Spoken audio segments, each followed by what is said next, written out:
جب تم بغیر کسی وجہ کے پریشان ہو جاؤ نا، تمہارا دل بے چین ہو جائے نا، تو سمجھ لو کہ تمہاری روح کو رحمان کے ذکر کی ضرورت ہے، کیونکہ ہمارے گناہ ہی یہ ہوتے ہیں جو ہمیں بے چین رکھتے ہیں۔ تو ایسے موقع پر آپ ذکر و اذکار کریں۔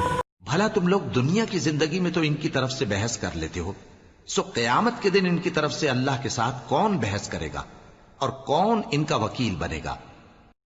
اے نبی صلی اللہ علیہ وآلہ وسلم، اپنے پروردگار کا نام لے کر پڑھو جس نے تمام کائنات کو پیدا کیا، جس نے انسان کو خون کی پھٹکی سے بنایا۔ پڑھو اور تمہارا پروردگار بڑا کریم ہے، جس نے قلم کے ذریعے سے علم سکھایا اور انسان کو وہ باتیں سکھائیں جن کا اس کو علم نہ تھا۔ اور اگر یہ 4 دن موج میلہ کر بھی لے گا تو کیا پیچھے موت نہیں؟ کیا آگے قبر نہیں؟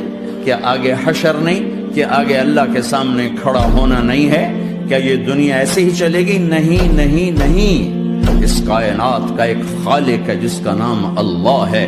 میرے اللہ کا اعلان ہے، نہیں نہیں، پیسے سے اطمینان نہیں ملتا۔ اللہ کو یاد کرو گے تو دلوں میں ٹھنڈک آئے گی، ورنہ ایسے ہی سلگتے رہو گے، سسکتے رہو گے، تڑپ۔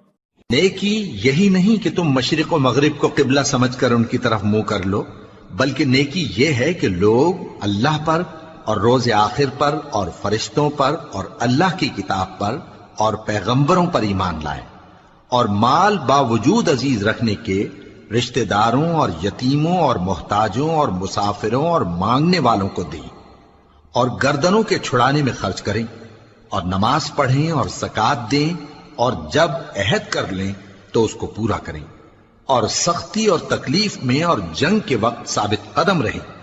یہی لوگ ہیں جو ایمان میں سچے ہیں، اور یہی ہیں جو اللہ سے ڈرنے والے۔ جس نے اللہ کو راضی کیا اور اللہ کا رسول کو راضی کیا وہ کامیاب، جس نے اللہ کی مانی اور اللہ کا رسول کی مانی وہ کامیاب، جس کی نیکیاں بڑھ گئیں